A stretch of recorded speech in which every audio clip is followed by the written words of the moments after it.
Hello everyone, कैसे हैं आप सब लोग। आज की थाईलैंड की वीडियो के अंदर आपका फेवरेट सब्जेक्ट कि वीज़ा एग्जामिशन कंटिन्यू करेगा या नहीं करेगा, एम्बेसी ने इसके बारे में मुझे क्या कहा है और ई वीज़ा को लेके प्लान्स कैसे रहने वाले हैं, क्या कुछ कैसा रहेगा, उसके बारे में मुझे कुछ अपने इंटरनल सोर्सेज से पता लगी हैं चीज़ें जो कि मैं इस वीडियो में कवर करने लगा हूँ आपके साथ।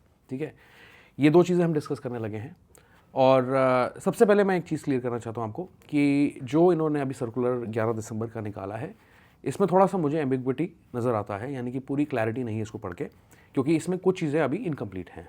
तो इसके रिगार्डिंग एक और अपडेट आएगा, वो हम आपके साथ आगे फ्यूचर में डाउन द लाइन शेयर करेंगे। ठीक है, रिमेंबर वन थिंग कि ये जो पॉलिसीज़ हैं ये सारी कैबिनेट, थाई कैबिनेट है वो फॉर्मुलेट करती है, ना कि एम्बेसी। पर एम्बेसी का काम ये होता है कि इसको ऑफिशियली अनाउंस करना। तो अभी इसके बारे में कुछ और भी अगर खबर मिलती है वो कैबिनेट की तरफ से ही फॉर्मुलेट होकर आएगी, उसके बाद एम्बेसी उसको दोबारा पब्लिश करेगा। जैसे कि सवाल आ रहे हैं उसको पढ़ के कि पेमेंट ऑप्शंस कैसे रहने वाले हैं, ये कैसे होगा, वो कैसे हो, फलाना ढमकाना।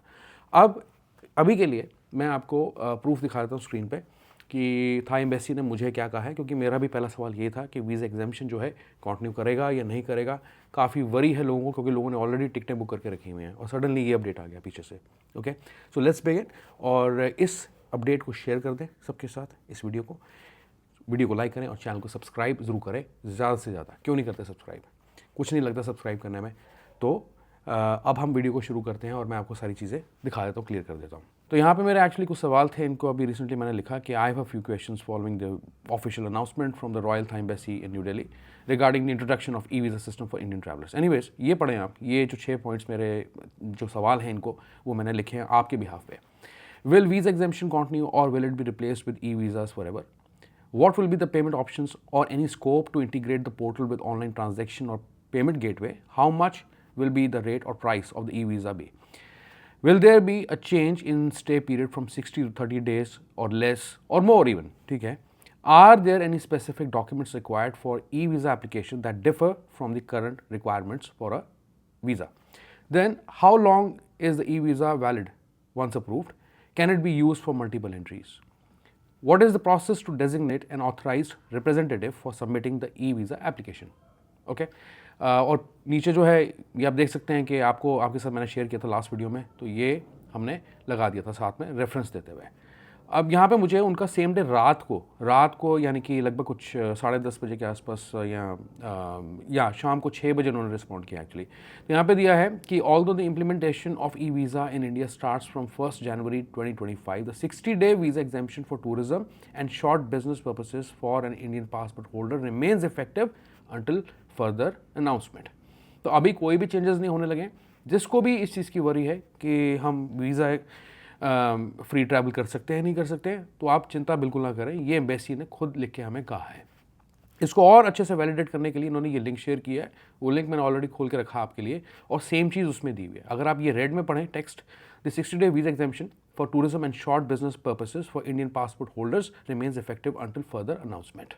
ठीक है ना, ये भी क्लियर हो गया। और बाकी जो चीज़ें हैं हमने लास्ट वीडियो में कवर की हैं, तो मैं ज़्यादा टाइम वेस्ट यहाँ पे नहीं करने जा रहा। आप इसे पढ़ सकते हैं, मैं इसका लिंक डिस्क्रिप्शन में दे दूंगा, ज़्यादा बड़ी बात है।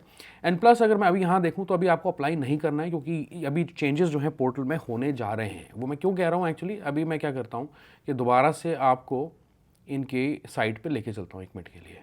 ठीक है, तो हम थाईलैंड ई वीज़ा टाइप कर लेते हैं। ठीक है, ये साइट आती है, तो आप देखें कि अभी ये लोग क्या करें, due to system upgrade the Thai e visa service will be temporarily unavailable on 15 December 2024 at so and so time. तो अभी ये चेंजेस करते रहेंगे इसके अंदर, तो अप्लाई ना करें, क्योंकि अगर आप जाओगे यहाँ पे मैं आपको यहाँ लेके चलता हूँ, तो अगर हम होम पेज पे जाएँ, ठीक है, और यहाँ पे देखें कि कुछ आसान स्टेप्स में आप एक्चुअली ई वीज़ा ले सकते हैं कि आप अकाउंट बनाएंगे, एप्लीकेशन फॉर्म भरेंगे, डॉक्यूमेंट्स अपलोड करेंगे, पेमेंट करेंगे, और वो प्रोसेस होगा उसके बाद, और ई वीज़ा आपको डॉक्यूमेंट आपको ईमेल पे मिल जाएगा। लेकिन अगर आप यहाँ पे नीचे देखें, जो मैं आपको एक्चुअली दिखाना चाहता हूँ, अभी कोई भी चेंजेस इन्होंने नहीं किए हैं, वो दिसंबर के लास्ट वीक में या फर्स्ट वीक ऑफ जनवरी में ही अपडेट होंगे। करंट लोकेशन हो गई, जैसे कि ये भी हम इसमें इंडिया चूज़ कर लेते हैं, एंड नंबर ऑफ़ डेज़, तो मान लीजिए मैं अभी 60 डेज़ डालता हूँ यहाँ पे। ठीक है, तो आपको पता है, चेक पे क्लिक किया, you can travel to Thailand without a visa for no longer than 60 days. ठीक है, ये भी हो गया।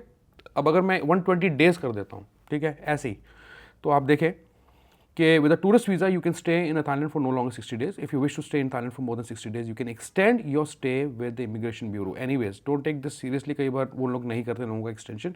कहने का मतलब ये है कि अभी चेंजेस यहाँ पे नहीं हुए हैं, लेकिन जहाँ आपका सवाल, आपका डाउट है कि क्या वीज़ा फ्री कंटिन्यू रहेगा, तो वो है आराम से आप ट्रैवल करें बिना किसी वरी के. अब बात आती है सेकेंडली ई वीज़ा के प्लान्स कैसे कुछ रहने वाले हैं. तो मेरे जो अपने इंटरनल सोर्सेज हैं उनसे मुझे जितना पता लगा वो मैं आपको बता देता हूँ. ठीक है, ऐसा नहीं है कि जो मैं बोल रहा हूँ वो सही निकलेगा, उसमें चेंजेस आपको देखने को मिल सकते हैं टू बी ऑनेस्ट. लेकिन जो हमें फीडबैक मिल रहा है इसके बारे में through their own internal sources जो कि एक्चुअली बिजनेस में हैं, वो क्या कहते हैं. पहली चीज़ तो ये जो ई वीज़ा है उनको हेल्प करने लगा. इन्होंने किया क्यों है? इन्होंने किया है to target Tier 2 and Tier 3 cities in India. आपको पता है कि हर जगह ऑफिसेज या कॉन्सुलेट नहीं होते हैं. आप यूजुअली VFS से अप्लाई करते हैं. ठीक है, मैं उनको नाम ले रहा हूँ, लेकिन उन्होंने स्पॉन्सर नहीं किया मुझे, बस मैं नाम ले रहा हूँ क्योंकि एग्जाम्पल के तौर पे.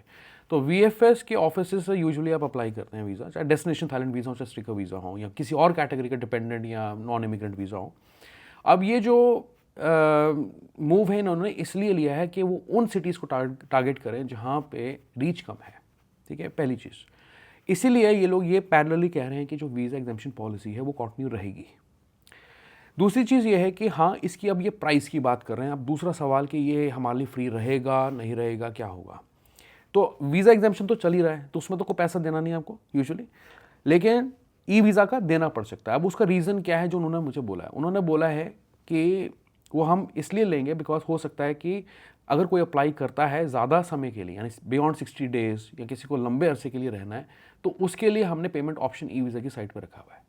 ये दूसरी चीज़ उन्होंने मुझे बोली है.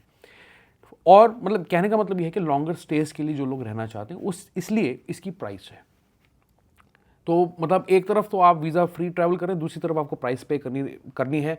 तो उसका जो सवाल का जवाब है वो ये है. ठीक है ना. और अब जो मेरा नेक्स्ट सवाल था जो मुझे जिसका मेरे को कंसर्न है, तो कि क्या अभी भी हमें VFS के थ्रू ही अप्लाई करना पड़ेगा वीज़ा. चलिए फ्यूचर में जब आप ई वीज़ा अप्लाई करेंगे तो क्या VFS के थ्रू करेंगे? ये इस चीज़ की क्लैरिटी अभी कहीं किसी को नहीं है. लेकिन व्हाट आई थिंक कि हो सकता है और नहीं भी हो सकता. जहाँ पेमेंट ऑप्शंस की बात आती है, ऑफलाइन पेमेंट मेथड्स की बात आती है, तो उसको अगर मैं खींचूँ थोड़ा सा, तो एनालाइज करूँ, तो मुझे ये लगता है कि जैसे आप VFS के ऑफिस में जाके फ़ीस डिपॉजिट करते हैं, अपना एप्लीकेशन सबमिट करते हैं डॉक्यूमेंट्स के साथ, तो वो ऑफलाइन पेमेंट ही है देखा जाए. ठीक है, आपसे वो कैश में लेते हैं, या किसी के केस में जैसे डेस्टिनेशन थाईलैंड वीज़ा हो गया, उसके केस में कैश भी लेते हैं, शायद डिमांड ड्राफ्ट लेते हैं. तो अगर ऑफलाइन पेमेंट की बात की जाए तो ये चीज़ यहाँ पे मुझे होती हुई लगती है कि ये VFS की साइट के साथ कहीं इंटीग्रेट ना कर दें इसको. और जहाँ पे कॉन्फ्लिक्ट यहाँ पे इस बात में ये थॉट में कि ये लोग ये कह रहे हैं कि Tier 2 Tier 3 सिटीज़ को टारगेट कर रहे हैं. अब वो लोगों को क्या होता है कि यूजुअली ट्रैवल करना पड़ता है मेट्रोपॉलिटन सिटीज़ में, वहाँ जाके एप्लीकेशन को डिपॉजिट करने के लिए. तो फिर इस ई वीज़ा की सर्विस का फ़ायदा क्या है? ठीक है, तो इनको आइडली जो मैं सोच रहा हूँ, मुझे ये लग रहा है कि अगर इन्होंने VFS से टाई अप करना है तो ये सिर्फ साइट पे ही रखें, यानी कि लोगों को कहीं जाने की ज़रूरत नहीं है, सिर्फ ऑनलाइन अपनी एप्लीकेशन सबमिट कर रहे हैं, उनको ई वीज़ा ईमेल पे मिल जाए, इंस्टेड कि वो कोई जाके डॉक्यूमेंट सबमिट कर रहे हैं. तो इसमें तो एलिमिनेट हो ही जाएगा ये ऑप्शन कि आपको डॉक्यूमेंट सबमिट करने की ज़रूरत नहीं पड़ेगी. तो ऐसा होता हुआ मुझे लग रहा है. और थोड़ा डर ये भी है कि अगर VFS के साथ ये टाइप कर लेंगे इसका, तो आपकी जो कॉस्ट है ई वीज़ा की थोड़ी और बढ़ जाएगी, विच आई डोंट वॉन्ट. अगर आप इंडोनेशिया का ई वीज़ा ऑन अराइवल देखें, उसके 2 तरीके अप्लाई करने के. उन्होंने अपना जो गवर्नमेंट का ऑफिशियल पोर्टल है वो ओपन रखा लोगों के लिए, आप वहाँ जाके अप्लाई कर दीजिए. कोई भी आपको किसी एजेंट की, ट्रैवल एजेंसी की कॉस्ट उसमें नहीं देनी पड़ती है. ठीक है, उतनी ही कॉस्ट है जितनी वीज़ा ऑन अराइवल की आप जाके एयरपोर्ट पे लेते हैं. दूसरा ऑप्शन है उनका VFS के साथ भी टाई अप है. दूसरा जो ऑप्शन है वो VFS के साथ भी इनका कोलैबोरेशन है. तो उन्होंने वो भी साइट अलग है, वहाँ से भी आप इंडोनेशिया का ई वीज़ा अप्लाई कर सकते हैं. होपफुली इस केस में, थाईलैंड के केस में ऐसा कुछ नहीं होगा. ये एटलीस्ट एक ही प्रोसेस को या एक ही रूल को फॉलो करेंगे, आई बिलीव. ठीक है, अभी इसके बारे में कहना मुश्किल है. जो मेरे थॉट प्रोसेस था वो बस मैंने आपके सामने रख दिया है. ठीक है, आगे चीज़ें कैसे निकल के आती हैं हम आगे ही बात करेंगे. एंड नॉट ओनली दिस, आगे फ्यूचर में मैं इसके ऊपर एक वीज़ा स्टेप बाय स्टेप कैसे इसको अप्लाई किया जाता है वो भी कर दूंगा. लेकिन अभी मैं खुद ही उस वीडियो को शूट नहीं कर सकता बिकॉज यहाँ पे चेंजेस इस साइट पे नहीं हुए हैं. तो बस यही कुछ था जो मुझे इस वीडियो में कहना था और आपके साथ शेयर करना था। तो अगर आपको ये वीडियो अच्छी लगी है, काम की लगी है और मैंने आपको चीज़ें कंफर्म करके बता दी हैं, तो don't worry, travel visa free, ठीक है, कोई ऐसी बात नहीं है। Wait for these changes to happen, और उसके बाद ये क्या पॉलिसीज़ लेके आते हैं वो हम नेक्स्ट वीडियो में बात करेंगे। तो मेरी और वीडियोस आएंगी थाईलैंड पे, let me tell you. Okay, तो फटाफट से क्या करना है, सब्सक्राइब करें चैनल को ताकि आपको ये अपडेट्स टाइमली मिलते रहें। ओके, तो मैं खत्म करता हूँ इस वीडियो को यहीं पे, मैं मिलता हूँ आपको नेक्स्ट थाईलैंड वीडियो में। Good bye, take care.